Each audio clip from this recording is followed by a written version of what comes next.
नमस्कार। जोहार। आप देख रहे हैं झारखंड स्वतंत्र खबर। हमारे साथ सामाजिक कार्यकर्ता बुद्धिजीवी आर्यन लेडी दैन बारला हैं और हम लोग कई मुद्दों पर बात करेंगे, लेकिन सबसे पहले नगरी के मुद्दे पर बात करेंगे, जहां पर नगरी ओबन जो आंदोलन कहेंगे उसमें इन्हीं का नेतृत्व में आंदोलन चला और आंदोलन जीते, जिस वहां पर IIM जो बनना था वहां सुकरोटू में बना, लेकिन और वहां पर किसानों का जमीन नगरी में बचा था।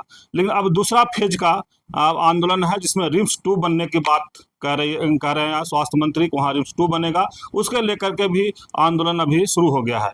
कई लोग कह रहे हैं कि दयामनी इस बार कुछ नहीं बोल पा रही है। कई लोग आरोप प्रत्यारोप भी लगा रहे हैं कि अगर बीजेपी की सरकार होता तो इन लोग आंदोलन में आते। कई लोग अपने तरफ से इन पर ये भी आरोप लगा रहे हैं कि चुप क्यों हैं। तो हम तमाम बात करेंगे और दीदी से कहेंगे कि नगरी आंदोलन 1 जिस तरह से आप जीते थे, नगरी 2 में भी कुछ बोलिए और उसको जीतिए कि जो गरीब और आदिवासी या मूलवासी या किसानों को ज़मीन है वो बच सके। तो हम दीदी से आग्रह करेंगे कि नगरी 2 का जो आंदोलन है उस पर कुछ बोलिए। और जो लोग कह रहे हैं कि दयामनी चुप हैं, शायद उनको भी आपके बातों से ये लगे और आंदोलन जीत सके। दीदी जोहार। जोहार। दीदी, लोग कह रहे हैं कि नगरी 2 का जो आंदोलन तब जब से शुरू हुआ है, या रिम्स 2 का जो वहाँ बनने का जो ये है नगरी में, आप चुप हैं, कुछ बोल नहीं रहे हैं। इस पर आप क्या कहेंगे लोगों को? सबसे पहले तो मैं झारखंड स्वतंत्र खबर को धन्यवाद देना चाहती हूँ, और उसके साथ ही मैं उन तमाम लोगों को धन्यवाद देना चाहती हूँ, तमाम चैनलों को धन्यवाद देना चाहती हूँ, यूट्यूबरों को धन्यवाद देना चाहती हूँ, जिनके माध्यम से लोगों ने मेरे तक बात पहुँचाने की कोशिश की। और वो बात ये पहुँचाने की कोशिश की कि उसमें कई आरोप लगे हुए हैं। दयामनी चुप है, दयामनी सत्ता लोलुप्त हो गई है, पार्टी में है, इसलिए अब वो बोलना नहीं चाहती है, और अब अभी जिस पार्टी में है उसकी सरकार है, इसलिए वो बोलना नहीं चाहती है। बहुत कोई बोल रहे हैं कि हमारा जुबान में ताला लग गया है। बहुत सारे बातें मैंने लोग बोल रहे हैं। बहुत लोग ये भी आरोप लगाए कि मुझको बड़ा अवार्ड मिला नगरी आंदोलन को लेके, मैं बहुत पैसा वगैरह कमा ली, लेकिन आज मैं पैसा को लेके मैं लेने के बाद मैं चुप हो गई हूँ। मैं आपके माध्यम से तमाम उन लोगों को धन्यवाद देना चाहती हूँ जो मेरे बिहाफ में जो भी आपने टिप्पणियाँ की, जो भी आपने मेरे बारे में, आप के दिमाग में जो भी बातें आई, आपने मेरे बारे कहा, मैं आपको धन्यवाद देना चाहती हूँ। और आप जो आरोप लगाए हैं उसको मैं दिल की गहराई से मैं स्वीकार करती हूँ।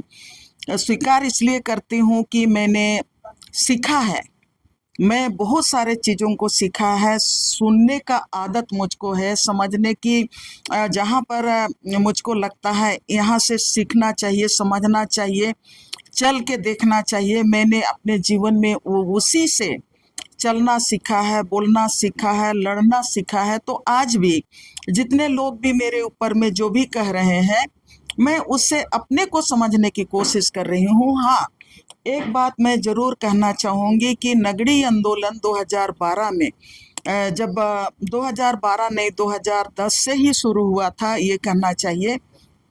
और वो आंदोलन जब शुरू हुआ तो पहला इन लोगों का, नगरी के गांव के लोगों का जो विरोध हुआ था, वो आपका 2009 में जब वहाँ पर पथ निर्माण विभाग ने वहाँ पर 13 एकड़ जमीन रिंग रोड के लिए वो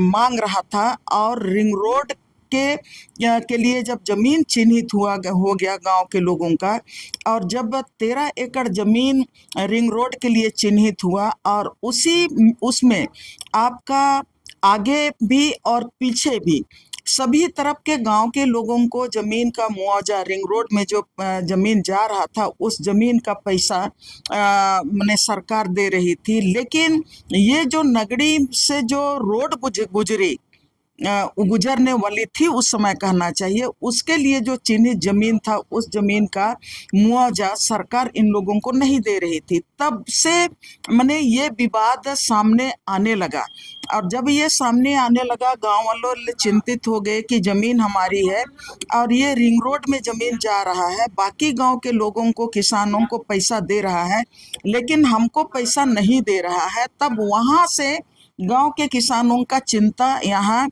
सामने आने लगा कि जमीन हमारी है और सरकार जमीन ले रही है लेकिन हमारे जमीन के का इवज में पैसा नहीं दे रही है, जबकि दूसरे गांव के लोगों को इसमें रिंग रोड का मुआवजा बड़ा से बड़ा राशि मिल रहा है। तब उसके बाद ये जो विवाद चलते चलते आगे बढ़ते गया, 10 हुआ, 10 के बाद 11 हुआ। उस बीच में लोगों ने अपना मुआवजा की मांग को पीआईएल भी किया। पीआईएल में जो उन लोगों के पास में उनका दस्तावेज गांव वालों के पास में है, जो पीआईएल का जो जवाब मिला गांव वाले लोग सारे लोग जानते हैं, मुझको कहने की जरूरत नहीं है। उसके बाद 2000 जब 12 आता है, 2012 में 11 की बात हम करेंगे, 2011 दिसंबर से ही अक्टूबर नवंबर से ये सुगबुगाहट ज़्यादा होता है। और 2012 जब आता है तो 2012 में जब धान कटनी किसान लोग पूरा धान काट लेते हैं, धान काटने के बाद मुझको अच्छी तरह याद है कि दिसंबर में पहली बार लोगों ने हमें बुलाया था और सारे लोग, पूरे समाज के लोग, आदिवासी संगठन भी इसको लेके चिंतित था और वो मीटिंग करना शुरू कर दिया था कि नगड़ी के गांव के लोगों का 227 एकड़ जमीन, जिसको सरकार एक तरफ कहती है कि हम 1957-58 में अधिग्रहण कर लिए हैं, और दूसरे तरफ उसी जमीन में 2011 तक लोग खेती कर लिए हैं और खेती करने के बाद लोग धान काट चुके होते हैं 2011 में। और 2012 में ही आपका ये मैंने लोगों के बीच में ये मैसेज जाता है कि हाँ ये जमीन को सरकार लेने वाली है। तब दिसंबर तक माहौल गर्म होने लगता है। मुझको अच्छी तरह याद है जनवरी महीना में वो हर तरह का फोर्स, 1000-2000 फोर्स, लाल पे लाल टोपी, नीला टोपी और आपका हरा टोपी, कबूतर छाप, 227 एकड़ जमीन में चारों तरफ वो दर्जनों पुलिस की गाड़ी लेके वहां पर जैसे धन कटनी खत्म हो गया वो पूरा भर दिया और घेर के चारों तरफ लोग मैंने जमीन को बैठ गए। यहाँ तक कि गांव के लोगों को अपने खेत में जाने से पुलिस प्रशासन और जितना भी प्रशासन के लोग वहां पर जमीन को घेर के रखे थे वो वहां घुसने नहीं दे रहे थे, मवेशियों को घुसने नहीं दे रहे थे। और उसी दरमियान गांव वाले लोग परेशान थे कि ये जमीन 2011 तक भी लोगों ने जमीन का रसीद भी काटा, खेती तो किया, फसल भी काटा, और 2012 में भी लोगों ने जो जमीन है आपका रिंग रोड के मैंने बाजू में जो चौरा सब है वहां पर आलू लगाया, जहां पर जामुन चौरा की बात होती है, जामुन चौरा है वो आसपास आलू लगाया, चना लगाया, मटर लगाया, टमाटर लगाया, गोभी लगाया। वहां पर एकड़ों एकड़ जमीन में किसान ने अपना फसल लगा के रखा था। लेकिन जब ये पुलिस प्रशासन वहां पर घेर ली उसके बाद उस ये को उन्होंने वहां पर जब पुलिस प्रशासन वहां पर भर दिया तो मवेशियों को भी जाना वहां पर पुलिस प्रशासन उनको रोक दिया, गांव वाले लोगों को भी वहां पर घुसने नहीं दिया। मुझको अच्छी तरह याद है आपका दिसंबर में एक बड़ा प्रोग्राम हुआ था, उस प्रोग्राम में राजभवन के सामने एक धरना दिया गया था, सभी सामाजिक संगठन के लोग वहां पर मौजूद थे। और उस समय उसी बीच में मेधा पाटकर भी मतलब यहाँ एचईसी विस्थापितों के बीच में आने वाली थी। एचईसी में जो झुग्गी झोपड़ी बचाओ समिति वालों ने जब प्रोग्राम रखा था वहां पर बुलडोजर चल रहा था, सरकार बुलडोजर कर रही थी, सभी मतलब झुग्गी झोपड़ी में रहने वालों का घरों को ध्वस्त कर रही थी। तो यहाँ पर भी एचईसी इलाके में विस्थापित जो हर तरफ से लोग आए हुए हैं जो वहाँ पर रहते हैं वो लोग मैंने मेधा पाटकर को बुलाए थे। तो मेधा पाटकर मुझको फोन करके मेधा दी बोली कि दैमनी हम रांची आ रहे हैं, तो तो रांची में हम फलाना फलाना दिन को रह रहे हैं, सो हमारा अगर कहीं पर कोई उपयोग होता है तो तुम बताओ। तो आंदोलन चल रहा था, तो मैंने गांव वालों से ये बात की और गांव वाले लोग ये बात को स्वीकार किए और हमने बाकायदे अनुमंडल पदाधिकारी को भी हमने चिट्ठी दिया। अभी तक हमारे हाथ में चिट्ठी है कि वहां पर मेधा पाटकर आ रही है काके नगड़ी के लोगों से मिलने के लिए। तो इसके लिए हमने एसडीओ कार्यालय में मैंने चिट्ठी भी दिया। मेधा पाटकर नगड़ी गांव गई भी और वहां पर नगड़ी के लोगों के आंदोलन को समर्थन करने की भी बात की। तो मैं वहां से मैं देख रही हूँ और उसके बाद जब गांव वाले लोग बार बार, मैं नहीं गई, गांव वाले लोग मुझको बार बार मैंने बोलने के लिए आए कि आप तो संयोग ऐसा था कि ये 2010 की बात 12 की बात है और 2006 से 2010 तक मैं एक बड़ी लड़ाई आर्सेलर मित्तल के खिलाफ में, जहां पर खूंटी जिला और गुमला जिला का 40 गांव को लेके आर्सेलर मित्तल वहां पर स्टील प्लांट लगाना चाहती थी और 40 गांव को लड़ के 2006 से लेकर लगातार 2010 तक मैंने 365 दिन में 320 दिन गांव में रह के आर्सेलर मित्तल के खिलाफ लोगों को गोलबंद करके हम लोगों ने लड़ाई जीता। और वो 2010 जनवरी महीना में लग्जमबर्ग से लक्ष्मी निवास मित्तल, जो आर्सेलर मित्तल का मालिक है, लग्जमबर्ग से उन्होंने पीसी करके बोला कि खूंटी इलाका में जमीन लेना आसान नहीं है, इसलिए कि वहां के स्थानीय लोगों का जो संगठन है वो बहुत मजबूत है, वहां जमीन अधिग्रहण करना कठिन है। तो वहां से ठीक है हमने एक लड़ाई जीता था 2006 से 2010 के बीच में आर्सेलर मित्तल के खिलाफ में।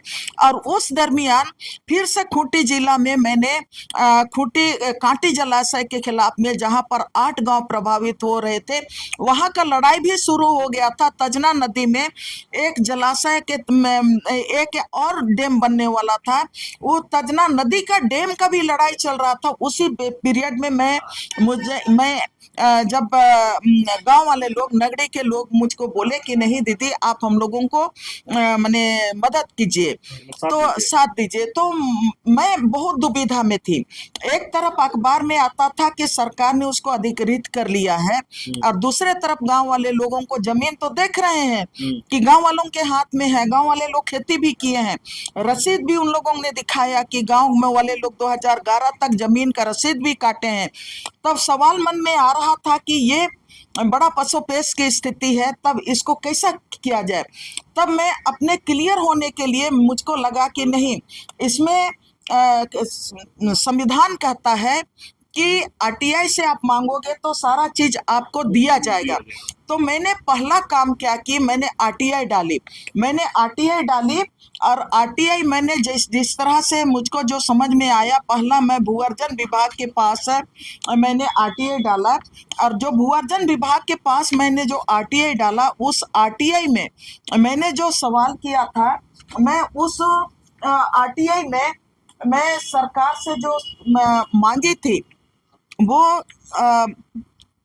भूअर्जन विभाग से, ये भूअर्जन विभाग का रांची भूअर्जन विभाग से मैंने आरटीआई डाला था।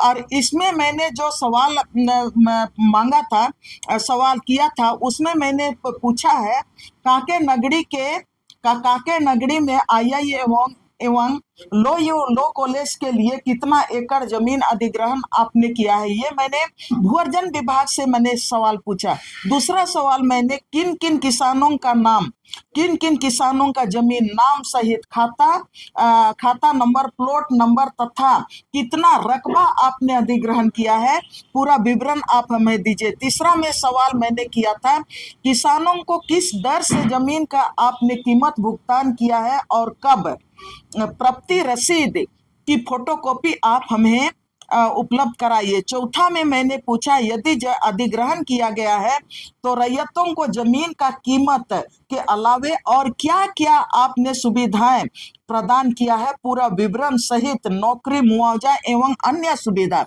ये मैंने भूअर्जन विभाग को मैंने 17/2/2012 में 17/2/2012 में मैंने ये भूअर्जन विभाग को आरटीआई में मैंने जन सूचना अधिकार के तहत मैंने ये सवाल पूछा था। इसके एवज में जो आरटीआई विभाग ने जो जवाब दिया, उसमें जो जिस तरह से इन्होंने कहा, जिस तरह से इन्होंने जो जवाब दिया, इस जवाब में इन्होंने कहा कि हमने 207 जो जमीन हमने अधिग्रहण किया, इसमें ये आपका भूअर्जन विभाग का जो दस्तावेज है, ये दस्तावेज के आधार पर इन्होंने 29/2/2012 को 29/2/2012 को मुझको ये मैंने रिसीव हुआ। इसके पहले की मैं कहानी थोड़ा सा बताना चाहती हूँ, इसलिए कि सारे लोग सवाल कर रहे हैं कि मेरे मुंह में ताला लग गया है, मैं कुछ नहीं बोल रही हूँ, आखिर मैं क्यों विरोध नहीं कर रही हूँ। तो मैं थोड़ा सा बोलना चाहती हूँ, और मैं ये बोलना चाहती हूँ कि ये जो जब मैंने भूअर्जन विभाग में जब मैंने आरटीआई डाला, जब मैं ये आरटीआई डाला तो आरटीआई का नियम होता है कि 1 महीना में आपको उसका जवाब मिलना चाहिए। और जब मुझको मैं गिनते जा रही थी कि अब इतना दिन हो गया कि हम डाले हैं इसको 12 फरवरी 2012 को हमने डाला है, तो मैं एक एक दिन गिनते जा रही थी कि हमको 20 दिन हमने 1 महीना के भीतर में इसका जवाब सरकार देगी। जब मुझको 20 दिन 18-19 दिन तक मुझको नहीं मिल रहा है, तब मैंने भूअर्जन विभाग जो पुराना बिल्डिंग था, अभी तो नया डीसी कार्यालय बना है, उसके सामने आपका इसका बिल्डिंग बना है, चकचक नगर निगम का बिल्डिंग बना है, वहां पर आपका भूअर्जन विभाग था, पुराना भूअर्जन विभाग का कार्यालय था। और उसके सामने जो आयुक्त कार्यालय है रोड के इस पार में, वहां पर भी भूअर्जन कार्यालय का, वहां पर डीसीएलआर बैठते थे, और डीसीएलआर लाल साहब थे को कम, उसका जो सरनेम है लाल, केवल मैं याद कर रही हूँ। तब मैंने 15-16 दिन तक जब मुझको इसका जवाब नहीं मिल रहा था, तब मैं 8 दिन तक, नगड़ी गांव की महिलाएं गवाह हैं, 8 दिन तक इसका जवाब मांगने के लिए मैं बाहर चपरासी की तरह, बाहर के जहां पर कुर्सी बेंच लगा हुआ रहता था, वहां पर जवाब के लिए 8 दिन तक मैं वहां पर बैठते रहती थी। और अंदर कर्मचारियों को मैं बोलते रही कि आप लोग हमको कब जवाब दीजिएगा, आप लोग हमारे आरटीआई का कब जवाब दीजिएगा।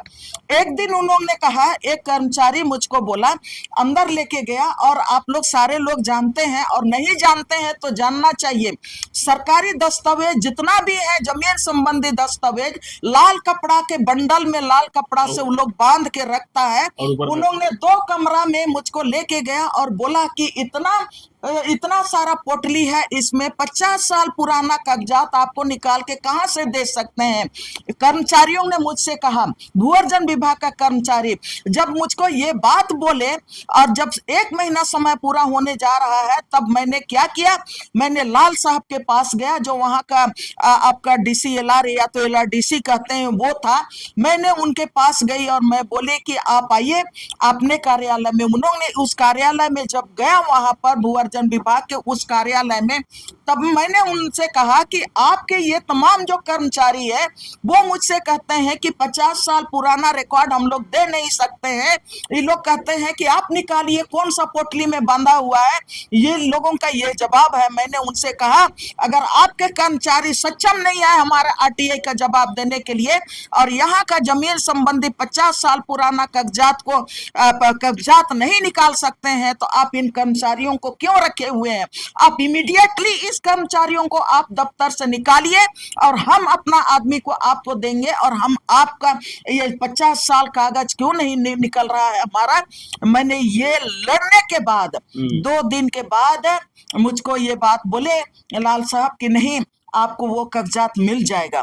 तब वो 2 या 3 दिन के बाद ये आरटीआई का जवाब मिला, और इस आरटीआई का जवाब में उन लोगों ने कहा कि उस समय जो जमीन अधिग्रहण करने की बात हुई थी, उस समय इसी कागज में उन्होंने कहा कि उस समय 1857-58 में जो पंचायती थे, मैंने रैयत थे, वो 153 थे, और उसमें से उन्होंने पूरा जो मैंने 4 सवाल दिया है उसका जवाब में उन्होंने कहा कि उस समय 153 रैयत थे, और उसमें से उन लोगों को कुल पंचायतियों को जो पैसा वो देने का मुआवजा की बात की थी, उसमें वो कह रहा है इकाई दहाई सैकड़ा हजार 10,000 लाख 10 लाख 1,55,147 रुपया 88 पैसा बोल रहा है कि उनका 153 रैयतों का जो मुआवजा बनता है वो मुआवजा की राशि 1,55,147 रुपया 88 पैसा है। और वो बोलता है कि इसमें से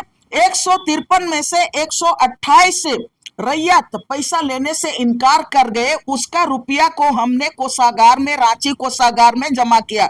और रांची कोषागार में कितना रुपया जमा किया? इकाई दहाई सैकड़ा हजार 10,000 लाख 1,33,732 रुपया 1,37,732 रुपया रांची कोषागार में जमा कर दिया। ये 2012 में ये आरटीआई का जवाब मिलता है। 2012 में ये आरटीआई का जवाब मिलता है। तब यहाँ पर और फिर आगे कहता है भू अर्जन वाद संख्या 315859 से मौजा नगरी में सीड फॉर्म कृषि विभाग के हेतु 25 एकड़ अर्जित की गई है। उपयुक्त 227 एकड़ जमीन में से IIM हेतु 214.29 एकड़ भूमि राज्य आदेश संख्या 658 दिनांक 7/3/2009 से मानव संसाधन विकास विभाग झारखंड को निःशुल्क हस्तांतरण किया गया है। और उसी में कहता है 12.635 एकड़ अर्जित भूमि में से आपका रिंग रोड को दे रहे हैं। और उसमें से मात्र 70 डिसमिल जमीन है जो आपका गैर मजरूआ है। मात्र 70 डिसमिल जो रिंग रोड का जमीन है, वो 70 डिसमिल वो रिंग रोड में है। अब ये जब ये इसको पाने के बाद मेरे दिमाग में आया कि लड़ाई किसानों के हित में लड़ना है और लड़ाई को मजबूती के साथ आगे लेके जाना है और पूरा जानकारी लेना चाहिए। तब मैंने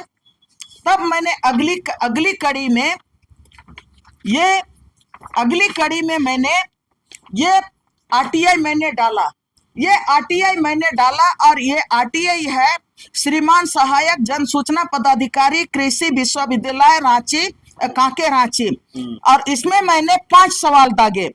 इसमें मैंने सवाल दागा है कि पूर्ववर्ती राज्य सरकार बिहार के द्वारा 5859 में राजेंद्र कृषि विश्वविद्यालय वर्तमान में बिरसा कृषि विश्वविद्यालय के नाम पर नगड़ी थाना 53 में आपने कितना जमीन अधिग्रहण किए हैं? किन किन रैयतों का जमीन, कौन सा खाता नंबर, प्लॉट नंबर, कितना रकबा आपने अधिग्रहण किया है? जिन किसानों का जमीन अधिग्रहण किया है उन्हें जमीन का कीमत भुगतान किया गया है? उनका यदि आप भुगतान किए हैं तो उनका पावती रसीद सहित आप हमको जानकारी दीजिए। चौथा में मैंने सवाल किया रैयतों का जमीन का कीमत किस दर से आपने भुगतान किया? पांचवा में मैंने सवाल किया यदि जमीन का अधिग्रहण किया है तब उसका उपयोग आप किस उद्देश्य से अब तक करते आ रहे हैं? इसका जवाब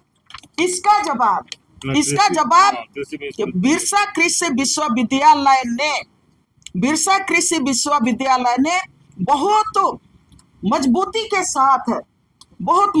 के साथ और बहुत ईमानदारी के साथ उन्होंने जो सूचना दिया वो हमारे किसानों के, नगरी के किसानों के लिए वो आंदोलन के लिए मील का पत्थर बन गया।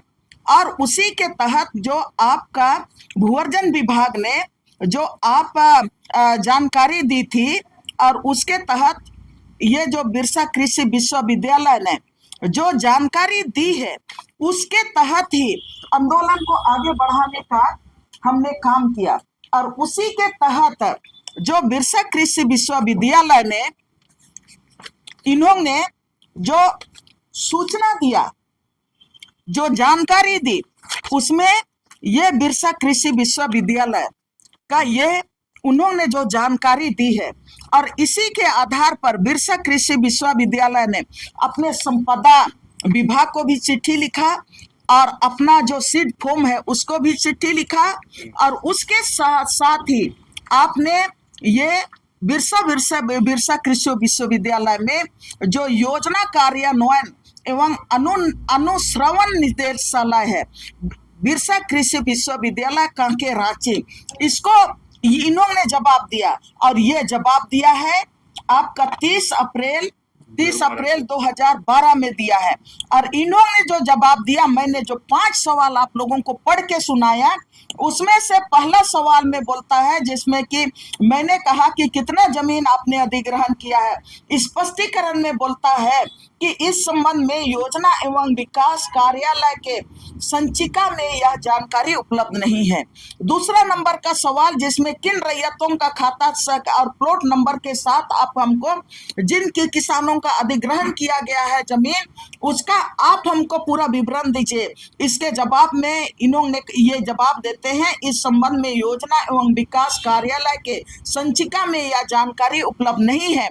मैंने तीसरा सवाल जो किया था, रैयतों का जमीन अधिग्रहण किया गया है तो उनका कितना भुगतान आप किए हैं, इस संबंध में ये जानकारी देता है। इस संबंध में योजना एवं विकास कार्यालय संचिका में इसकी जानकारी उपलब्ध नहीं है। रैयतों को जमीन का कीमत आपने किस दर से भुगतान किया है, इसके संबंध में ये विभाग कहता है, इस संबंध में योजना एवं विकास कार्यालय के संचिका में कोई जानकारी नहीं है। मैंने जो सवाल किया था, जमीन अधिग्रहण किया गया है, तब उस जमीन का आप उपयोग किस उद्देश्य से कर रहे हैं, इस संबंध में कहता है कि इस विभाग के संबंध में कहता है, योजना विकास कार्यालय के संचिका में इसका कोई जानकारी नहीं है। मैं ये दूसरा भी मैं बताना चाहती हूँ, ये जो बिरसा एग्रीकल्चर विभाग का जो बीज प्रक्षेत्र की बात किया गया है, इसमें भी ये 4 सवाल मैंने जो पूछा था, चारों सवाल का जवाब ये इन्होंने जवाब दिया है। और इसमें जो कहा है, ये जवाब मिला है आपका 10/5/2012 को। और इसमें कहता है, इसमें भी स्पष्टीकरण में कहता है, उपरोक्त विषय के पत्रांक 364 दिनांक 7/5/2012 के अनुपालन में निम्नलिखित सूचना जानकारी दी जा रही है। इसमें भी जो मैंने सवाल किया था कि कितना एकड़ जमीन आपने अधिग्रहण किया है, इसके बारे में कहता है, इसकी कोई जानकारी निदेशालय बीज एवं प्रक्षेत्र में नहीं है। दूसरा, किन किन किसानों का खाता नंबर, प्लॉट नंबर सहित आप हमको पूरा जानकारी दीजिए। इसमें कहता है, इसकी जानकारी निदेशालय बीज एवं प्रक्षेत्र में नहीं है। और तीसरा में कहता है कि जमीन का अधिग्रहण का उन्हें जमीन का कीमत भुगतान किया गया पौती रसीद के बारे में कहता है, इसकी कोई जानकारी निदेशालय बीज एवं प्रक्षेत्र को नहीं है, ना ही पौती रसीद यहाँ पर उपलब्ध है। चौथा में कहता है, जिस जमीन का भुगतान मैंने कहा किस दर से किया है, तो इसमें भी कहता है निदेशालय बीज एवं प्रक्षेत्र के पास कोई जानकारी नहीं है। मैं ये कहना चाहती हूँ, और इसको उपलब्ध करने के बारे भी मैं ये कहना चाहती हूँ। मैंने आरटीआई डाला, आरटीआई मैंने डाला था आपका, आरटीआई मैंने डाला था 16/4/2012 में, 16/4/2012 में डाला था। जब मुझको 28 दिन तक इसके बारे में कोई जानकारी नहीं मिल रही थी, तब मैंने बिरसा एग्रीकल्चर विभाग के जो सूचना पदाधिकारी हैं उनके पास मैं गई।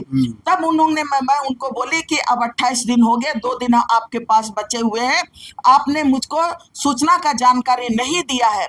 तब इन्होंने कहा कि दीदी ये तो आप तो एक्सपायर हो गया, नियम होता है सूचना जन सूचना अधिकार का कि 1 महीना में जो सूचना डालते हैं आवेदन, उसके बारे में जवाब देने का, लेकिन अब 1 महीना पूरा हो रहा है, इसलिए आपको दूसरा आवेदन डालना पड़ेगा। मैंने कहा कि आपका आवेदन और निकालिए, मैं जो आवेदन जमा की हूँ वो निकालिए, और मैं अपना जो पौती आपने रिसीव किया है मेरा आवेदन, वो मैं सामने रख रही हूँ। मैंने 16/4/2012 को आपको दिया है, आपने रिसीव किया। किनकी गलती के चलते आपने आज तक हमको सूचना का जानकारी नहीं उपलब्ध नहीं कराए हैं? मेरी कमजोरी नहीं है, आपकी कमजोरी है। आपको हमारे आवेदन का आपको जवाब देना पड़ेगा, हम दूसरा आवेदन नहीं लिखेंगे। मुझको खुशी है जब मैं ये बात बोली 28वां दिन में, तब ये कृषि विश्वविद्यालय ने दोनों तरफ से हमको ये जानकारी दी। आज मैं ये बात कहना चाहती हूँ, और इसी के तहत, इसी जानकारी के तहत हम लोगों ने पहला पूरा ये दस्तावेज हम लोगों ने गवर्नर को दिया, पूरा दस्तावेज गवर्नर को दिया। अच्छा। उसके बाद हम लोग गवर्नर को सौंपने के बाद हम लोग मार्च महीना में हम लोग जहां पर पूरा चारों तरफ पुलिस भरी हुई थी, वहां पर हम लोग सत्याग्रह में हम लोग पहली बार हम लोग वहां पर घुसे, पूरा दस्तावेज के साथ, पूरा चारों तरफ घेरा हुआ था और हम लोग वहां पर धरना में बैठे मार्च महीना में। मार्च, अप्रैल, मई, जून, जुलाई, हिसाब कीजिए, हम लोग तो 150 दिन हिसाब करते हैं। हम लोग दिन और रात वहां पर हम लोग धरना में बैठे। मार्च महीना से हम लोगों ने पूरा चिलचिलाते धूप में वहां पर हम लोगों ने पेड़ का छौनी बना के, मांदर बजा के, गीत गा के, पूरा स्कूल के बच्चे लोग वहीं आते थे, माँ बाप वहीं पर बैठे रहते थे। 4 महीना तक हम लोग धरना में बैठे, 4 महीना तक धरना में बैठे थे। रोज मुझको लड़का लोग यहाँ से उठा के 6 बजे सुबह लेके जाता था, रात को 9 बजे रात को घर लाता था, सिर्फ मैं सोने के लिए आती थी। 3 बार मुझको लू लगा, वहां पर धरना में बैठे बैठे 3 बार लू लगा। 3 महिलाएं लू से 3 महिलाओं की मौत हो गई। और उसके बाद वो आप लोग समझ सकते हैं, ग्रेटर रांची का भी बात हुआ था और वो ग्रेटर रांची में 35 गांव आने वाले थे। हम लोगों ने कहा कि हम लोग अकेले लड़ाई नहीं लड़ सकते हैं। उस समय ग्रेटर रांची के नाम से 35 गांव में हम लोग घूम घूम के, नगरी के लोग गवाह हैं, 35 गांव में घूम घूम के हम लोगों ने जन समर्थन जुटाया और हम लोगों ने 9 जून को हम लोग ने जन शिकार हम लोगों ने किया और हम लोगों ने राजभवन को घेरने का काम किया। और उस दिन 10-15 हजार से ज्यादा 35 गांव के लोग निकल के आए। वो जनता कहां से निकल के आई, कैसे निकल के आई, वो हम लोग जानते हैं। हम लोग दिन रात घूमे हैं, सब जगह लोग हम लोग गए, एक एक गांव हम लोग गए और तब हम लोग जन शिकार में 15-16 हजार लोग निकल के आए। मैं धन्यवाद देना चाहती हूँ। लोग मुझको कहते हैं, अभी लोग कह रहे हैं कि हम निकल नहीं रहे हैं, तो मैं ये कहना चाहती हूँ, ये जो आरटीआई का कॉपी, चाहे भूअर्जन विभाग का आरटीआई का कॉपी या तो बिरसा कृषि विश्वविद्यालय का आरटीआई का कॉपी, मैंने 2000 में पूरे जितना भी मीडिया है, मीडिया हाउस है, सब मीडिया हाउस में फाइल बना बना के, जो बड़े मीडिया हाउस हैं उनके पास भी फाइल बना बना के हमने पहुंचा दिया और उसके साथ ही तमाम नेताओं के पास हमने पहुंचा दिया।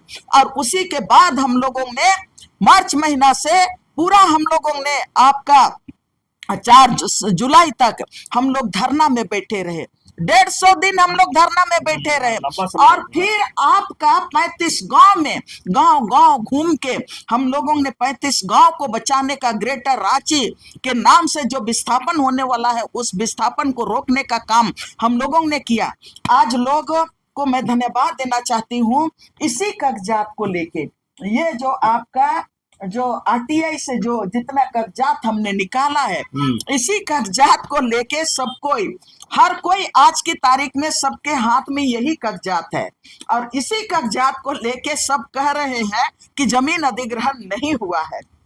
बहुत बहुत धन्यवाद है कि आप लोग कम से कम इस कागजात को तो आपके हाथ में है, आप लोगों को सारा हथियार दे दिए हैं, लेकिन आज हम ये भूल जा रहे हैं कि ये कितना मेहनत के बाद, कितना संघर्ष के बाद ये लड़ाई, जहां से नगरी के लोगों ने, मैं नहीं कह रही हूं कि मैंने शुरू किया, मैं कह रही हूं कि आदिवासी समाज ने शुरू किया, नगरी के लोगों ने शुरू किया।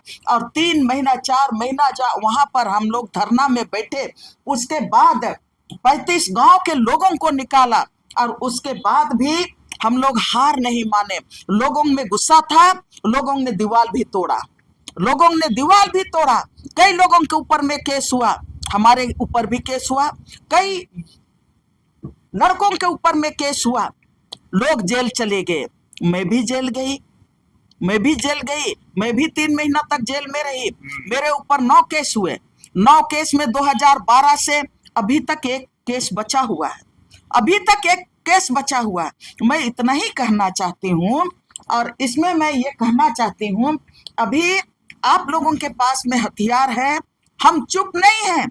हमने इतना मेहनत किया कि आप तक भी यह संघर्ष का हथियार आपके हाथ में भी है, कि भूअर्जन विभाग का हथियार आपके पास है, आपके पास बिरसा एग्रीकल्चर विश्वविद्यालय का हथियार आपके पास है कि जमीन अधिग्रहण नहीं हुआ है। आपके पास हथियार है 1894 का कानून की कोका का दस्तावेज आपके हाथ में है, आपके हाथ में है 2013 का जमीन अधिग्रहण कानून का दस्तावेज आपके हाथ में है। आप उसको पढ़िए, मेहनत कीजिए, समझने की कोशिश कीजिए। हम लोग चुप नहीं हैं। आप कह रहे हैं कि हम चुप हैं, हम क्यों नहीं आते हैं? हम इतना आए, इतना गए, और आज भी 2012 के बाद 2024 तक भी जमीन बचा हुआ है। तो आखिर क्यों बचा हुआ है? नगरी के लोगों का और तमाम समाज के लोगों का, प्रबुद्ध लोगों का, तमाम लोगों का, ये जो हम लोगों का एकताबद्ध जो आंदोलन चला, राजनीति से ऊपर उठ के, जाति और धर्म से ऊपर उठ के जो आंदोलन चला, और यही आंदोलन नगरी को आज तक जिंदा रखा, नगरी के किसानों का जमीन को बचा के रखा। मैं ये कहना चाहती हूँ, और मैं एक बात आप लोगों के, आपके माध्यम से उन लोगों को स्पष्ट करना चाहती हूँ कि जो लोग कह रहे हैं कि हमको, दयामनी को अब राजनीतिक सत्ता का लोभ हो गया है, राजनीतिक सत्ता का लोभ हो गया है। कोई कह रहा है पैसा का खेल है, कोई कह रहा है कुछ और कह रहा है। बहुत अच्छी बातें हैं, बहुत अच्छी बातें हैं, इससे मुझको ताकत ही मिल रहा है। और ताकत कैसे मिल रहा है ये भी मैं आपको कहना चाहती हूँ। मैं सारे लोगों को कहना चाहती हूँ कि 2000 आप राजनीति की बात करते हैं, अच्छी तरह से राजनीति को समझिए, और जहां तक आपको समाज का लीडरशिप करने का मौका मिला है, आपके पास सारा हथियार है, आपको लीडरशिप आप कीजिए, समाज को लीडरशिप दीजिए। कोई आपका बिरसा मुंडा आया था तो पूरा जिंदगी भर आपको लीडरशिप नहीं दिया, एक सर्टेन समय में लीडरशिप दिया। तो नगरी का आंदोलन में भी जिसको आप कह रहे हैं कि पहला में फेज 1 में लोग आए और आज गायब हो गए, आप उन पर जो भी इल्जाम लगा रहे हैं, उसके पीछे भी आपको राजनीति को समझने की जरूरत है। सारे लोग कह रहे हैं कि नहीं, आप बंधु के बारे कह रहे हैं कि बंधु हेमंत से डर गया, मुझको कह रहे हैं कि मैं राजनीति में हूँ, सत्ता के लोलुप्त हो गई हूँ, इसलिए आप हम बोल नहीं पा रहे हैं। मेरे मित्रों, आप लोगों को समझना चाहिए, समझना ये चाहिए कि 2011 में किनकी सरकार थी? 2011 में भारतीय जनता पार्टी की सरकार थी। मुख्यमंत्री अर्जुन मुंडा था, उप मुख्यमंत्री सुदेश महतो थे, उप मुख्यमंत्री आज के हमारे जो मुख्यमंत्री हैं हमारे हेमंत सोरेन उप मुख्यमंत्री भी थे। समझना चाहिए आपको। आप राजनीति की बात करते हैं तो राजनीति को भी समझना चाहिए। मैंने 1995 से सामाजिक लाइन में आई, कई लड़ाई मैंने लड़ी, मैंने जीता निश्चित रूप से, लेकिन मैं 28 साल तक मैं राजनीति में कदम, सक्रिय राजनीति में कदम नहीं रखी थी। मैं समझने की कोशिश राजनीति को कर रही थी, लेकिन मैं देख रही थी कि राजनीति और समाज नीति में क्या अंतर है। आज मैं आपसे भी कहना चाहती हूँ, आप जो कह रहे हैं, लक्षण लगा रहे हैं, पहले तो मैं ये कहना चाहती हूँ कि 2012 का जो धरना हम लोगों ने शुरू किया, आप लोग गिनते जाइए, नोट का आप लोग सुन रहे हैं, कलम आपके पास है तो कलम भी आप ले लीजिए, पकड़ लीजिए अपने हाथ में। तो कौन कौन पॉलिटिकल पार्टी के लोग उस समय नगरी के लोगों को, नगरी आंदोलन को समर्थन करने के लिए आए, उनके बारे भी आज आप कहेंगे कि वो चुप है। तो मैं नाम गिना देना चाह रही हूँ। पहला, मैं जनार्दन प्रसाद का नाम लेना चाहती हूँ। जनार्दन पासवान जी उस समय चतरा के आरजेडी के विधायक थे। आप लोग नोट कीजिए, जनार्दन पासवान आरजेडी के विधायक चतरा से थे, आज की तारीख में वो भारतीय जनता पार्टी में है। मैं धन्यवाद देना चाहती हूँ जनार्दन पासवान को कि हम लोगों ने 3 महीना 4 महीना वहां पर जमीन में बैठा, कई बार रजिस्टर देखना पड़ेगा, कई बार जनार्दन पासवान उस समय आरजेडी का विधायक होने के नाते हम लोगों के साथ है। वो आंदोलन को समर्थन करने आए। मैं धन्यवाद देना चाहती हूँ बाबूलाल मरांडी को।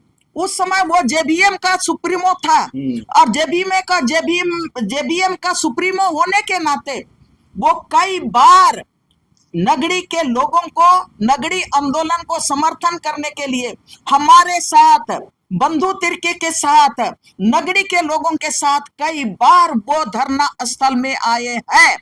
आज मित्रों वो जेबीएम छोड़ के वो भारतीय जनता पार्टी में है और भारतीय जनता पार्टी में आज विशेष स्थान में है।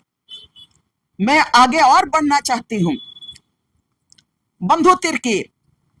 बंधु तिर्की उस समय कांग्रेस में नहीं था। नोट कीजिए आप लोग, बंधु तिर्की उस समय कांग्रेस में नहीं था, लेकिन विधायक थे और विधायक वो जेबीएम के विधायक थे। उसके पहले वो झारखंड जन अधिकार मंच के विधायक थे और उस समय से समाज के लिए बंधु तिर्की खड़े रहे हैं।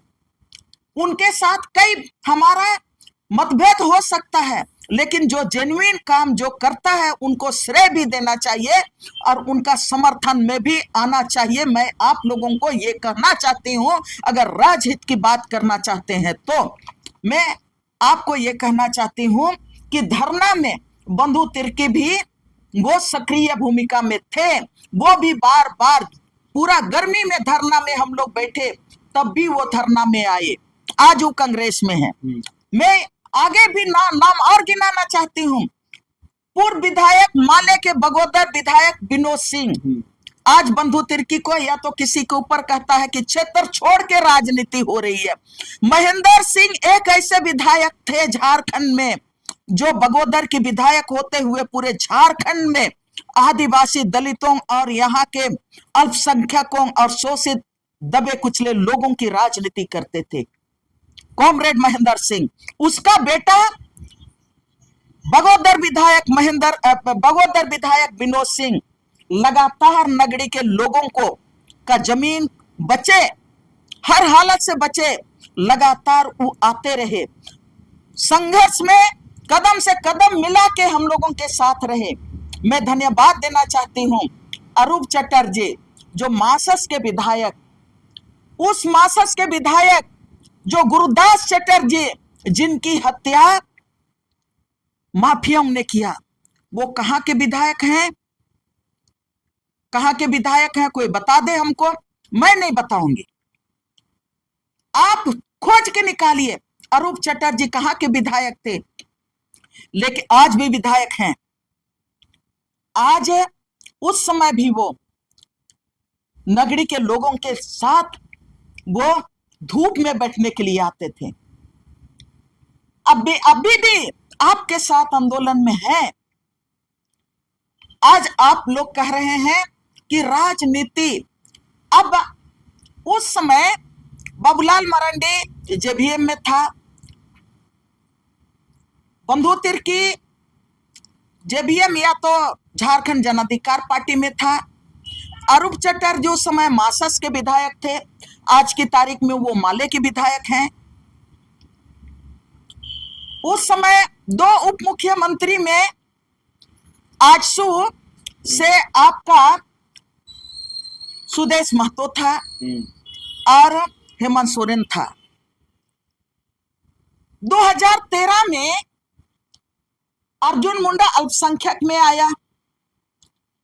अल्पसंख्यक हो गया मतलब उन विद्रोह होने लगा।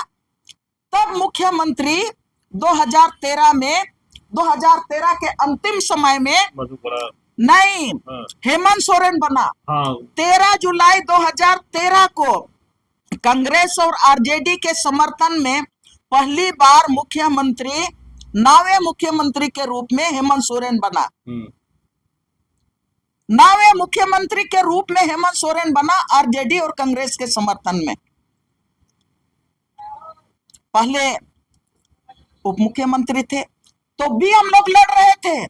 यहाँ पर आप लोगों से मैं ये बात करना चाहती हूँ, विशेष बात करना चाहती हूँ, तब भी हम लोग लड़ते थे। जब अर्जुन मुंडा था सत्ता में, सीएम था, तब भी हम लोग लड़ रहे थे।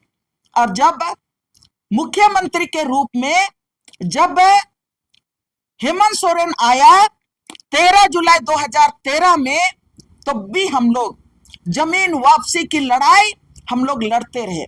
आप बोलिए, हम केवल बीजेपी के खिलाफ लड़ते रहे हैं या तो हम जो हेमंत सोरेन के सरकार के खिलाफ भी लड़ते रहे हैं?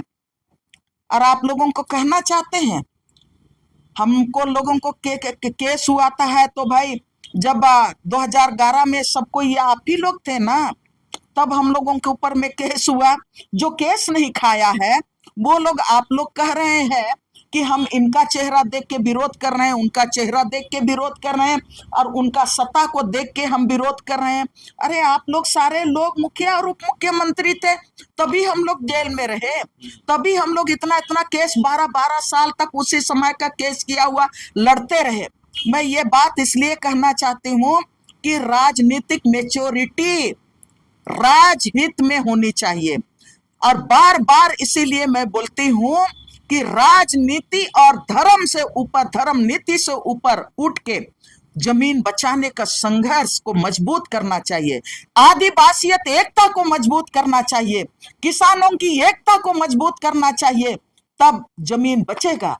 और इसी एकता के साथ जो मैं ये बात कहना चाहती हूं कि 2013 में जो जमीन वापसी की भी बात अगर आई, तो मैं उन नेताओं को भी मैं कहना चाहती हूँ, आज भी मैं दरवाजा दरवाजा लोगों के साथ में जा रही हूँ और लोगों को मैं ये बात कह रही हूँ कि आपके उस समय आप लोग जो सरकार में थे, आप लोगों ने, मैं कांग्रेस को भी कह रही हूँ कि आप जब उस समय थे सत्ता में जेएमएम के साथ, उसी समय केंद्रीय ग्रामीण विकास मंत्री माननीय जयराम रमेश जी को जो हमने फाइल दिया था, और उस फाइल का अध्ययन करते हुए उन्होंने ये बात बोला, घोषणा किया कि हम ये जमीन, हम यहाँ पर जो आईआईएम बन रहा है, वो आईआईएम को हम सुकुरहुट्टू में, जो गांव वाले लोग कह रहे हैं, वहां पर हम वापस करेंगे, हम वहां पर स्थानांतरण करेंगे। और उसी घोषणा के साथ ये आईआईएम का माने स्थानांतरण सुकुरहुट्टू में हुआ। उसी के बाद आईआईएम का स्थानांतरण सुकुरहुट्टू में हुआ। मैं ये भी कहना चाहती हूँ कि आज हमारे बीच में जो दिसुम गुरु है शिबू सोरेन, उन्होंने जो बात कहा था, मैं सबको याद दिलाना चाहती हूँ। ऐसा नहीं कि मैं अधकचरा की तरह मैं लोगों को गाली देते फिरूं रोड में, वो मैंने कभी जीवन में काम नहीं किया। काम करना है, ठोक पीट के करना है। पहला मकसद है जमीन बचाना, गांव को बचाना, और सबके बीच में अभी भी जा रहे हैं। सबको हम ये याद दिला रहे हैं, जब हम लोग 2012 15 जुलाई को जब हम लोग गुरुजी के पास गए थे, गुरुजी ने हम लोगों को कहा था जाओ रे खेत जोतो। ये बात आज भी आपके पास मैं ला रही हूँ, एक अखबार में कवर किया। ये बात जो गुरुजी ने कहा, सरकार जमीन की वापसी की घोषणा करे, ये 15 जुलाई 2012 में नगड़ी में जब हम लोग गुरुजी को बुलाए थे, तब उन्होंने ये घोषणा किया। और मैं आप लोगों को ये भी बताना चाहती हूँ, जमीन वापसी को लेके जब जन आंदोलन बड़ा मजबूत था, किसी पर आरोप प्रत्यारोप की बात नहीं थी, आदिवासी संगठन एक होके लड़ रहा था, मूलवासी भी इसमें थे, उसमें लेके माले से लेके सीपीएम से लेके सीपीआई से लेके, और उसमें कांग्रेस का भी हम लोगों का समर्थन था, उसके साथ जेबीएम का भी समर्थन था, उसके बाद आपका और तमाम जो सामाजिक संगठन है उनका भी समर्थन था। हम लोगों का सरना प्रार्थना सभा, सब कोई का समर्थन था, सब कोई एक साथ मिलके हम लोगों ने लड़ाई लड़ा, और इसी का नतीजा है कि जो जमीन बचा है वो जमीन आज भी वहां पर बचा हुआ है। मैं ये बात कहना चाहती हूँ कि आंदोलन इतना मजबूत था कि सरकार को मजबूर होके मैं ये बात कहना चाहती हूँ, उस समय भारतीय जनता पार्टी और जेएमएम का दोनों साथ में था। तो उस समय भी रेवेन्यू मंत्री कौन थे? मथुरा महतो थे। जेएमएम से रेवेन्यू मंत्री मथुरा महतो थे। तो मथुरा महतो के अध्यक्षता में सरकार ने कमेटी बनाई नगरी के जमीन के सवाल को समझने के लिए, उनकी जमीन को वापस करने के लिए। और हम लोगों ने मथुरा महतो की कमेटी के सामने 5-6 बार हम लोगों ने अपना बात रखा, लिखित बात रखा कि नगरी के किसानों का जमीन हम लोग किसी भी कीमत में नहीं देंगे। हम लोग आईआईएम का विरोध नहीं कर रहे हैं, ट्रिपल आईटी का विरोध नहीं कर रहे हैं, हम लोग विरोध कर रहे हैं किसानों के जमीन को जबरन कब्जा करने का। हम लोग बोले कि सुकुरहुट्टो जैसे बंजर जगह है, वहां पर आप लेके जाइए। उस समय भी मथुरा महतो की कमेटी थी। हम लोगों ने 4-5 बार जैसे मथुरा महतो की कमेटी के सामने अपनी बात रखी। तमाम मुख्यमंत्री अर्जुन मुंडा के दरवाजे में 2 बार हम लोग गए, डिप्टी सीएम सुदेश महतो के दरवाजे में 2 बार गए, डिप्टी सीएम हेमंत सोरेन के दरवाजा पर 2 बार गए। सबके दरवाजा हम लोग जाते थे। ऐसा नहीं कि रोड में केवल हम लोग घूमे। रिजल्ट सामने है कि जब कांग्रेस और राजद और जेएमएम की सरकार बनी 2013 में, जिसमें मैं आप लोगों को गिना रही थी, ये 13 जुलाई 2013 में हेमंत जब पहली बार बना, तो उसी दरमियान ये केंद्र से केंद्रीय मंत्री ने आदेश दिया कि ये आईआईएम शिफ्ट हो जाए। जमीन बचा हुआ आज तक किसानों के हाथ में है। और अभी मैं ये कहना चाहती हूं कि आप लोग सवाल कर रहे हैं कि दयामनी नहीं बोलती है। मैं आप लोगों को अधिकार, आप लोगों के, आप यहाँ के सम्मानित नागरिक हैं, राज को बचाना आपकी जवाबदेही है। अगर वहां तक हमारे अगला लोग लेके आए तो यहाँ से संघर्ष को आपको आगे बढ़ाना है। नेतृत्व का मौका आपको मिला है, समाज को आगे ले जाने का मौका आपको मिला है। आप समाज में मुखरता के साथ आपको आगे बढ़ने का मौका मिला है। ऐसा नहीं है कि हम नहीं बोल रहे हैं, आप नहीं सुन रहे हैं, ये आपके तरफ से नहीं सुन रहे हैं, सुनना नहीं चाह रहे हैं, आपकी कमजोरी हो सकती है।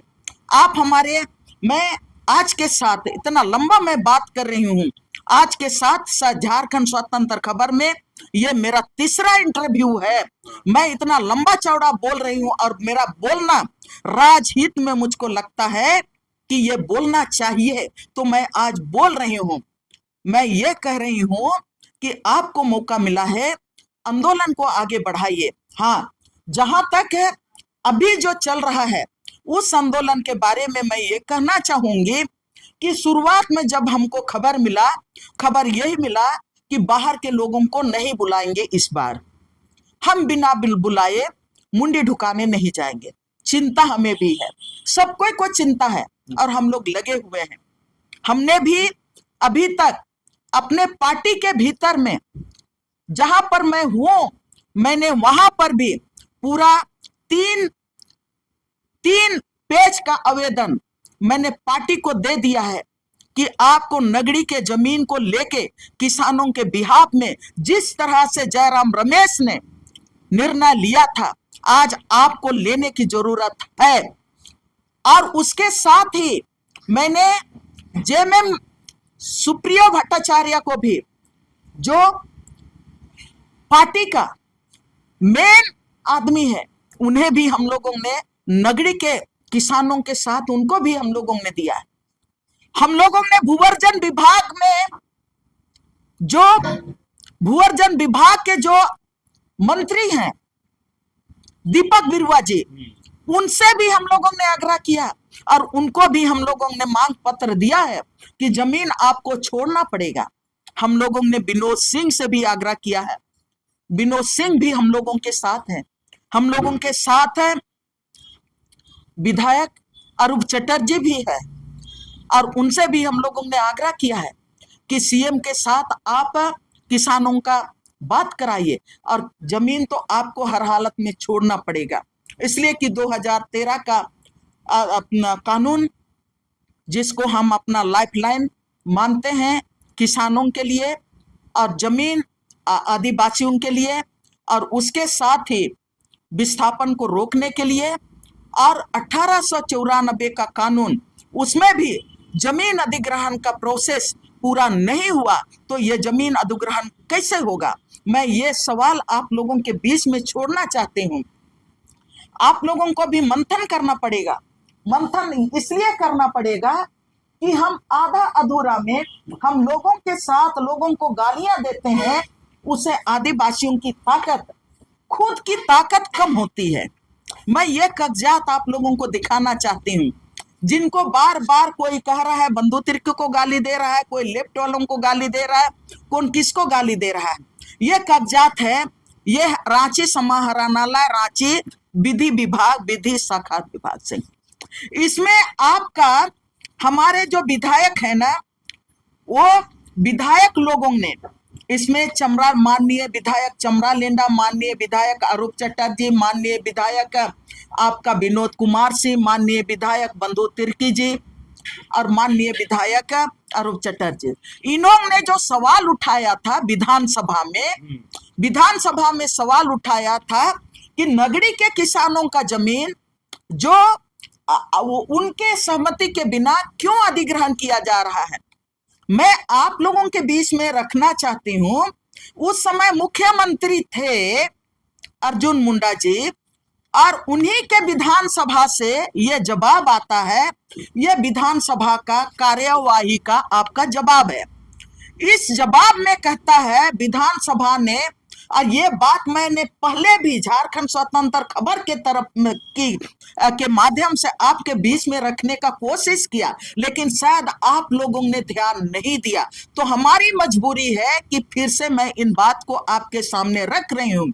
2011 में मुख्यमंत्री हमारे माननीय अर्जुन मुंडा थे, और उन्होंने ही ये जवाब उनके विधानसभा में आया है कि आपका भारतीय प्रबंध संस्थान माने IIM को हमने इतना एकड़ जमीन मुफ्त में दिया है, और राष्ट्रीय विधि विश्वविद्यालय मैंने लो यूनिवर्सिटी को 63.79 एकड़ जमीन हमने दिया है, और आपने ही कहते हैं ट्रिपल IIT को हमने मैंने ये जमीन आप उनको दिए हैं, हस्तांतरित किए हैं। ये 2011 का विधानसभा का ये जवाब है। तो विधानसभा में का मालिक कौन थे? आप लोग कहते हैं, आप लोग अंगुली उठाते हैं, अंगुली उठाना चाहिए, उठाइए, एक बार नहीं 1000 बार उठाइए, लेकिन जो सच है उस सच को भी समझना चाहिए, और सच्चाई के साथ आप सच्चाई से लैस होके आदिवासियों की एकता को आप कैसे मजबूत करेंगे, और आदिवासी एकता के साथ आप इस राज का संरक्षक कैसे बनिएगा, इस राज का आप प्रमुख लीडर कैसे बनिएगा। मैं तो राजनीति में आज आई हूँ, आप लोग मुझको गाली देते हैं कि सत्ता का लालच से मैंने राजनीति में आई हूँ। मुझको तो कोई राजनीतिक पार्टी राजनेता ही नहीं मानता है, मुझको तो सब कोई कहता है कि सामाजिक कार्यकर्ता, इसलिए कि मैं समाज का बात छोड़ के मैंने राजनीति का जो तिकड़म है ना वो मैं नहीं समझती हूँ। तो आज भी मैं आपके साथ हूँ। मैं आपको अंतिम में ये मैं कहना चाहूंगी कि कोई चुपचाप नहीं बैठा हुआ है, कोई चुपचाप नहीं बैठा हुआ है, और मैं ये कहना चाहती हूँ कि अगर हम समाज को मजबूत करना चाहते हैं तो ये गाली गलौज वाली राजनीति से नहीं चलेगा, और आदिवासी समाज को आप धर्म और राजनीति से ऊपर उठ के हम आदिवासी एकता को कैसे मजबूत करें, इस मार्ग में आपको आगे आना पड़ेगा। हम लोग तो इतने साल से, मैं तो 1995 से अब जो जमीन बचाते मैं ऊपर वाले को धन्यवाद देती हूँ, सिंहबुंगा को, भगवान को, अल्लाह को मैं धन्यवाद देती हूँ कि आज भी मैं स्वस्थ हूँ और आज भी हमारा परिवार स्वस्थ है। आप लोगों से मैं ये बात कहना चाहती हूँ, आपका परिवार, आपके माँ बाप पढ़े लिखे लोग हैं। एमएलसी किसी के परिवार में थे, किसी के परिवार में उनके माँ बाप मंत्री थे, सबके, किसी के पति मंत्री हैं, किसी के बाप विधायक हैं, हर किसी का लोग तो पढ़ा लिखा है। मैं तो चाय बेचने वाली हूँ, आज भी मैं चाय बेचती हूँ, आज भी हमारा पति चाय बेचता है, और हम चाय बेच के हम में ये दम है। तो मैं आप लोगों से भी ये मैं चुनौती देना चाहती हूँ कि आप तो पढ़ा लिखा परिवार का आदमी है, आपका परिवार शिक्षित है, आपको समाज ने आपको बड़ा होदा दिया है, पद दिया है, आपके लोगों को, आपके परिवार को, कोई तो विधायक का बेटा है, कोई एमएलसी का बेटा है, कोई पूर्व मंत्री है, कोई पूर्व मंत्री है, कोई पूर्व विधायक है। अरे फिर भी आप लोग इतना पावरफुल नहीं है, राज के लिए आप लोगों को मैंने इकट्ठा नहीं कर पा रहे हैं, तो हम कौन सा आदिवासियत होने के दावा करते हैं? जबकि मैं तो उस बाप की बेटी हूं जिसका जमीन को दूसरे लोगों ने, गैर आदिवासियों ने हमारे पिताजी को ठेपा लगा के उनके हाथ से जमीन छीन लिया है। मैं उस माँ की बेटी हूं जो पीपी कंपाउंड के कई घरों में वो जमीन छीनने के बाद वो आया का काम करते रही। मैं उनकी बेटी हूं, और मैं उस पति की पत्नी हूं जो आज भी क्लब रोड में चाय का दुकान चलाता है, और वहां से आज की तारीख में हम लोग इतने लंबे समय तक 1995 से आज तक हम लोग समाज के लिए जी रहे हैं, समाज के लिए एक एक पैसा कमा रहे हैं। आज भी हम भाड़ा के घर में रहते हैं, आज भी हम उसी हालत में हैं जो आज से हम 20 साल 25 साल पहले थे।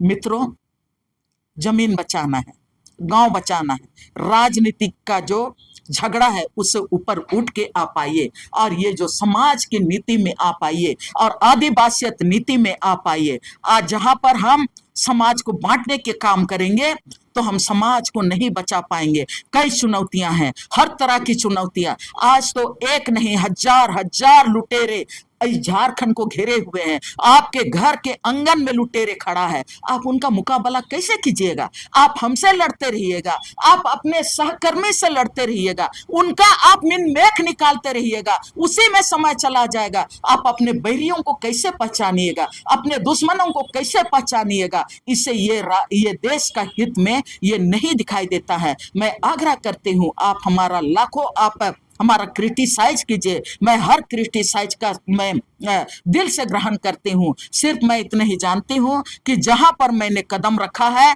मैं गांव वालों को धोखा नहीं दिया है। मैं जिस जमीन को बचाने गई हूँ, मैं जमीन को लूटने नहीं दी। जिस जंगल को बचाने में मैंने गई, मैं जंगल को, मैं आज का तक एक पेड़ को मैंने काटने नहीं दिया। जिस कोयल नदी को बचाने के लिए गई, कोयल नदी को मैंने बांधने नहीं दिया। जिस कारो नदी को मैंने बचाने गई, कारो नदी को बांधने नहीं दिया। यही है, लोग कहते हैं कि अवार्ड ली, यही है मेरा अवार्ड, यही है मेरा पुरस्कार कि जहां पर भी मैं गई हूं, मैं गर्व के साथ, सीना तान के साथ गई हूं, लड़ी हूं, और लड़ाई हमने जीता है। मैं आपको भी चुनौती देना चाहती हूं, क्या आप में ये आदिवासियत है? क्या आप में ये ताकत है कि हम एक दूसरे के साथ मिलकर जमीन बचाने के लिए एक साथ आगे हैं? और मैंने इतना लंबा इसीलिए कहना मुझको पड़ा कि सब कोई सवाल कर रहे हैं कि मैं नगड़ी नहीं जा रही हूं। मैं तो नगड़ी में पूरा जिंदगी दी, अब आपकी बारी है, मैं आपके पीछे हूं। सबको को मेरा जोहार। चलिए, अभी आप सुन रहे थे दयानिधि की बात, और हम लोग नगड़ी 2 आंदोलन या रिव्स 2 जो बन रहा था उसके आंदोलन के लेकर के बात कर रहे थे। और सबसे बड़ी बात था कि कई लोग कह रहे थे कि दयानिधि नगड़ी आंदोलन पर चुप हैं, कई आरोप भी लगा रहे थे, कई जिस तरह से खंडन किए, बहुत लंबे कहें कि घंटों से ऊपर का एक वीडियो चला भी हम लोग का, और ये खंडन करने की कोशिश किया, समझाने की कोशिश करते रहे, और ये कहें कि जो जिस तरह से इन पर आरोप लगा रहे थे उसको मुंह तोड़ जवाब देने की कोशिश किए और दिए भी। लेकिन सबसे बड़ी बात यह है कि कह रहे हैं कि आदिवासी बचाने या जमीन बचाने की अगर बात करें तो एक दूसरे पर आरोप प्रत्यारोप न करके एक मिलजुल करके बढ़िए, आगे आप लोग बढ़िए, हम आपके साथ हैं, ये लगातार कह रहे हैं। और ये अपने स्तर से जब से कहें कि नगरी 2 का आंदोलन शुरू हुआ है, ये बताए कि जब से हम प्रोसेस चाहे पार्टी के अंदर है तो पार्टी के अंदर में भी अपना जमा कर रहे हैं, चाहे जेएमएम के पास भी जाकर के दे रहे हैं, मंत्री के पास भी दस्तावेज दे रहे हैं, और ये कह रहे हैं कि उस जमीन को बचाना है। और कई ऐसे नगरी वन का आंदोलन की बात भी की, जिसमें कई विधायक मंत्री का भी नाम लिए और बोले खुल के सपोर्ट किए, कोई वहाँ बैठ के सब भी बैठे गर्मी के समय में सपोर्ट किए, कुछ पीछे से भी सपोर्ट किए और उस समय ये आंदोलन जीते थे। लेकिन इस बार आंदोलन में जिस तरह से लोग आपस में आरोप प्रत्यारोप कर रहे थे, खास करके दीदी पर लोग कह रहे थे कि चुप हैं, मुंह नहीं खोल रहे हैं, तमाम तरह के सोशल मीडिया पर चला रहे थे। आज इनको लगा कि आज हम नगरी पर या उन लोग को जवाब दें और कुछ सीखने की भी बात कहें कि किस तरह से वहाँ आंदोलन जीता जाएगा। तो तमाम बात ये रखे और ये कहे कि इससे पहले भी 2 वीडियो हम लोग नगरी पर जारी किए थे, मैंने बनाए थे, लेकिन शायद लोग नहीं देख पाए। शायद आज इस वीडियो के घंटों से ऊपर का वीडियो को देखे, को सीखे और जिस तरह से करें कि नगरी का जमीन बचाने के लिए हम भी आपके साथ हैं, आप लोग आगे बढ़िए। तो देखना होगा कि कितने लोग उसमें आते हैं और नगरी जमीन बचाने के लिए। तो इस तरह खबर को देखने के लिए आप झारखंड स्वतंत्र को जुड़े रहिए। जोहार, नमस्कार।